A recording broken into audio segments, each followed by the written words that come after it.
সকাল সকাল থেকে পানি প্রবেশ করছে এখানে আপনার নিচে দিকে পানি বাড়ার কারণে সেখানে পানি প্রবেশ, আর রাস্তা থেকে আপনার যখন একটু বৃষ্টি দেয় রাস্তা থেকে উঁচু হয়ে পানি ঢুকে যাবে দোকানের মধ্যে। বৃষ্টি দিয়ে রাস্তা পানি তো আপনার হাঁটু বরাবর হয়, অনেক উঁচু হয়ে যায়, গাড়ি চলার সাথে সাথে দোকান পুরো পানি হয়ে যায় ভিতরে। হ্যাঁ, প্রতি বছরই হয় এটা।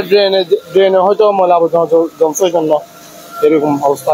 মানে যখন বৃষ্টি হয় মানে পানি উপরে উঠে যায়, যখন গাড়ি চলাচল করে তখন দোকানের ভিতরে যেগুলো মানে পানির দিয়ে একবার দোকানের ভিতরে চলে যায়। প্রতি বছর বলা যাচ্ছে না, বিশেষ করে আমি ধরেন 1 বছর ধরে এখানে আসছি, গত বছর বর্ষাকাল ছিলাম না, রাস্তা পানি ডাইরেক্ট আমার কাউন্টারে চলে আসে, বুঝছেন।